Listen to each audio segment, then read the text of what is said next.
Hello, I'm Adele and welcome back to our routine part 2 video for coping with COVID-19. And I have with me again. Hello, I'm Lindsay. I'm a peer specialist from Dorset Mental Health Forum. Yep, and I'm a trainee psychological wellbeing practitioner at Steps to Wellbeing in Bournemouth. So we've just had one of our first videos, Coping with COVID Routine Part 1, and hopefully you've been able to watch that already. And that talks a little bit about routine and sort of the change in our routines that we might be experiencing at the moment, as well as something called behavioural activation, where we start to look at what we are doing in the day and to schedule some things in.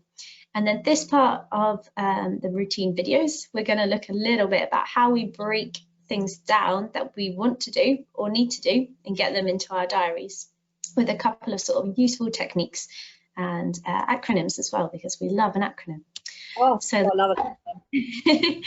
So the first of that being SMART, so SMART goals.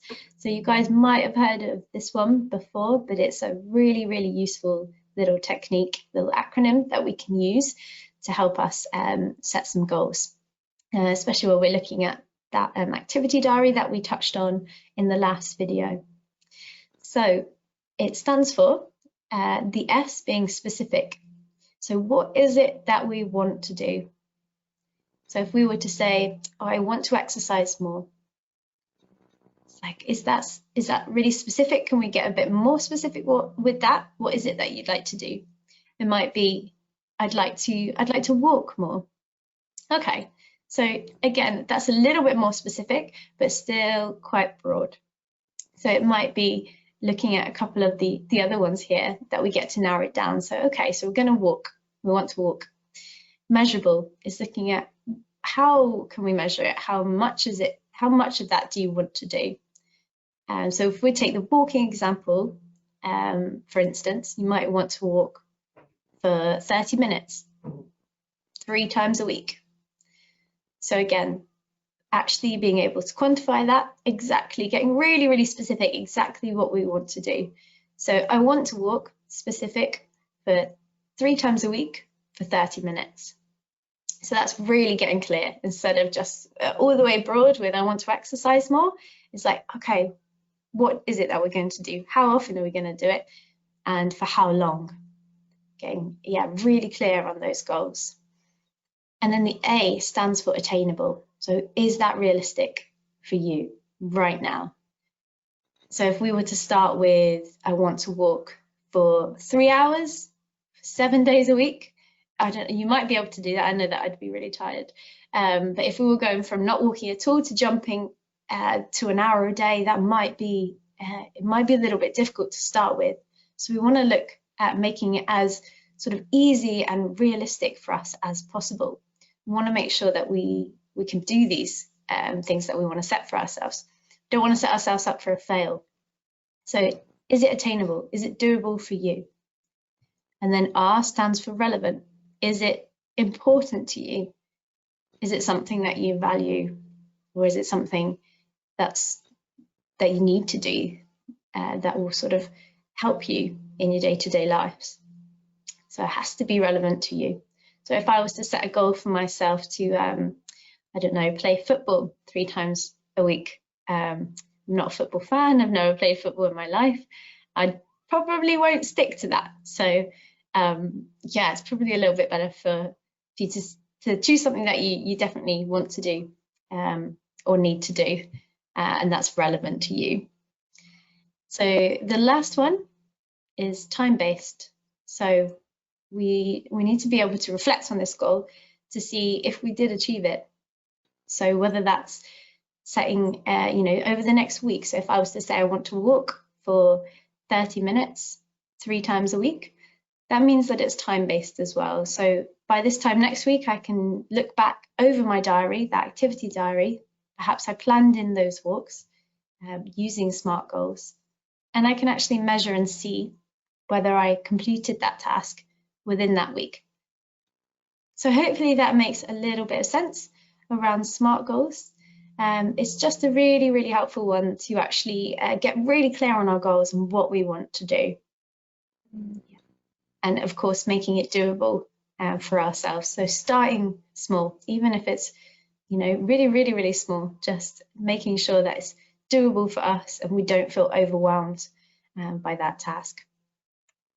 My favourite one is doing all the household chores, because I hate it. I hate cleaning. So I think I mentioned in the other video that we did about routine that, you know, making it easy and specific. So if I say to myself, no, I'm going to clean the flat, like it's just not going to happen. But if I say, right, I'm going to hoover the house, then it might happen. In fact, it will happen. And then it'll be kitchen, and then I can put like a time limit on it as well, and things like that. So, and what I quite like about sort of when we're looking at SMART goals and things like that as well, is that you can really tick it off as that sense of achievement.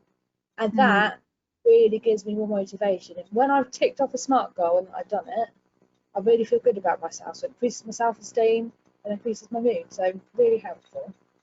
Yeah. Oh, thanks, Lindsay. I think that it's often when we've got big tasks that we need to do in our minds, they feel so big, don't they? Yeah. And just floating around and we're not quite sure. They feel overwhelming at times. And I think it can just be really helpful just to ask that one question to ourselves sometimes. Okay, what's the smallest step that I can take towards this today? What's the smallest little thing that I can do towards that, the easiest thing? And then just doing that is like the first hurdle, isn't it? And then often the next hurdles start to come. So it's really breaking it down into really small chunks. And also just reflecting on them when we have done them as well. If we've managed to achieve that goal with our SMART goals in our activity diary, just taking a moment to look back and to congratulate ourselves and notice that we actually did what we put down. It doesn't always go away, of course, it's not always going to work out. We want it, our priorities change, life happens, but we do our best at all times. So when we do manage to do something, it's really important just to take that moment and just be proud of ourselves. Yeah. Cool. So some of you guys may have heard of this. It's something called the 5 Steps to Wellbeing. And what it is based around is there's a lot of research and things into it. And it's basically the 5 areas that will help promote and maintain and improve our well-being, our mental well-being and our physical well-being, to, I guess, the best that we can, and making sure we're all rounded. So the 5 steps are so connecting with people, and I think definitely during this COVID situation it is so important to keep connected with people, because it's very easy to get isolated, especially if you live on your own, or you know, perhaps you're not going out for a walk, maybe you've got physical injury or things like that. So it's really important to keep connected in as many ways as we can. It might be email, might be phoning a friend, it might be video calling, it could even be things like joining this webinar, would be a really good way of connecting. And it's a really good way of being able to express how we're feeling as well, if that's what we need to do. And I know that's how I use connecting quite a lot. You know, I like to say to people, maybe have a bit of a rant and get things off my chest and things like that, just to make me feel a bit better as well. So the next one is being active. So there's been a lot of, and I think it's kind of banded around quite a lot, that exercise can really improve our mental well-being and lift our mood as well. So obviously we managed to get, we're allowed out for 1 hour a day. So it's really important, if you can, to go out and do that. You know, whether it's just a walk, sometimes just 10 minutes can really help to lift your mood. So it's really important to kind of get out if you can. It's a really good thing to be able to do. And the next one is keep learning. So it doesn't have to be formal learning. You know, we're not asking you to go back to college or uni or anything. But it can just be learning. Sometimes, you know, it can be things like just watching an interesting documentary or looking something up on the internet. Just something that is going to kind of pique your interest a little bit. and it keeps our brain kind of whirring round and keeping it a bit more stimulated, which can be really helpful. And then the next one is taking notice. So this can be around things like just taking notice perhaps of our surroundings, our environment. It can link into mindfulness if you're into that kind of thing. So it could be having a cup of tea mindfully, so thinking about how it feels, you know, when you're drinking it, what's the smell like, things like that as well. But it's mainly just sort of really just taking notice of perhaps of how you're feeling, where you are at the moment, and sort of noticing perhaps all those stresses and things that are going on. I think it's a really stressful time at the moment for a lot of people. And having that kind of compassion for yourself can be really helpful whilst we're taking notice of what's going on. And then the last one is giving. So this can happen in a number of ways. It can be giving to other people. That can make us feel really good sometimes. But also it can class as giving things to yourself. So that kind of self-care, you know, that word gets bandied around a lot as well. But it's doing things for yourself that are going to be those pleasurable activities that we talked about previously. But also giving things to other people can really help our self-esteem and make us feel good about ourselves. So it could just be phoning that person, you know, saying, oh, I haven't texted such and such in a while. Let's send them a text, see how they are. It doesn't have to be anything big and like providing them with a big gift every week. It can just be those really small things that can really help boost our self-esteem. And what I love about this analogy as well is that there's a really helpful way to remember it. And I remember it in an acronym called CLANG. So C is connect, L is learning, A is be active, N is notice, and G is give. So I sometimes will sit down with myself at the end of the week and say, right, what part of CLANG have I done this week? And I really try to make sure that throughout the week I've done each one of them. Don't have to do each one every day. That can be a little bit excessive, but try and set yourself a SMART goal, perhaps, to be able to do each section within a week. Is there anything you want to add to that, Adele? No, I think, yeah, you explained it really well. I really do love the acronym CLANG.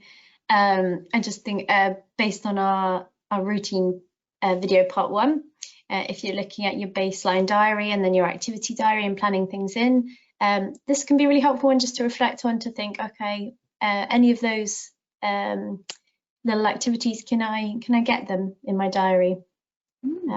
Yeah, and I think we've got to do a lot of sort of adapting at the moment, but all of these things, yeah, we can still definitely do. We just have to kind of be creative and change the way that we do them a little bit at the moment, which we're going to talk about just now. So sort of adaptations and looking at what we can do. So much has changed. All those things that we used to do aren't there at the moment so much anymore. So we have to look at, okay, what is the thing that I want to get from what I used to have? So you might be used to go out with used to go out with a friend for morning coffee, say, and you really enjoyed that connection and that time that you spent together and having a chat and a catch up, and you're not able to do that anymore. So it's okay, what is it that I really, really enjoyed, and how can I get that now? So it might be that you schedule a catch up over the internet or FaceTime, and putting those things in your diary can be really important as well, just to make sure that you actually do them, because they can be kind of ideas that we have for a while and say, oh, we must catch up, we must do this, and then it might not actually happen. So actually scheduling those things to have that's the connect of the CLANG there that we're looking at, and hopefully it's a sort of pleasurable activity for you as well. That will sort of add and lift your well-being. You might used to go to a class or a club, say you were learning something in a class somewhere, or you were doing an exercise class, say. It's looking at, okay, I really enjoyed and valued learning and sort of growing in that time. Let's look at what you can do now. So we have this wealth of information on the internet. Of course, it doesn't have to be the internet that you go to. You can learn things from books or even other people, really. but can you learn something on YouTube? Can you listen to a podcast? Is there a way of getting what you enjoyed from that activity, but adapting it to here and now whilst we go through this strange time? So yeah, it does require us to get a little bit creative. It's just making sure that those areas of our life that really were important to us, that have changed, we're still able to get those things that we want to get out of them by just sort of looking a little bit differently and working around what we've got. Yeah. So I hope that you've enjoyed this part 2 of routine videos, and I hope that's given you a couple little ideas maybe to go away with, especially if you do feel a bit thrown by the changes in our routine at the moment. We just got a couple of little quotes to leave you with. This one is, be gentle with yourself, you're doing the best that you can. So just being compassionate and kind to yourself with everything that has changed and has gone on. Yeah, just remembering, yeah, to take it easy as well and not be too hard on yourself if you don't get everything done. Your priorities probably changed and shifted. Yeah, and start small, like referring back to our SMART goals there. Just do what you can, make it smaller. If you can't, if you don't do it or you can't do it, is there some way that you can break it smaller than that? This one, staying positive doesn't mean you have to be happy all the time. It means that even on the hard days, you know that there are better ones coming. So yeah, we don't need to try too hard to be sort of happy all the time in this situation. We're probably experiencing quite a lot of ups and downs and a bit of an emotional roller coaster, really. And I think that that's totally normal and expected. This little last one, good things do still happen in the midst of chaos. It's true. Yeah. And that might come back to sort of where we talk about that take notice. Is there anything that happened today that you are grateful for? What good things happened in your day? Yeah, there's always something if we look hard enough to find, I think. So yeah, thank you guys so much for joining us for this part 2. We also have some videos on anxious worries, so anxious thoughts, and also anxiety as well. So fight or flight, relaxation, and we've done one on sort of self-soothe as well. So hopefully that will add to your little sort of well-being toolkit for COVID-19 as we start to sort of work through this difficult time together. So and there's one interested in sleep routine. Oh, sleep as well. Yeah, of course, there's sleep as well. Yeah, missed that one. Another really important one. So we've got quite a few there. Hopefully that will help. So yeah, thank you guys so much and take care and stay safe.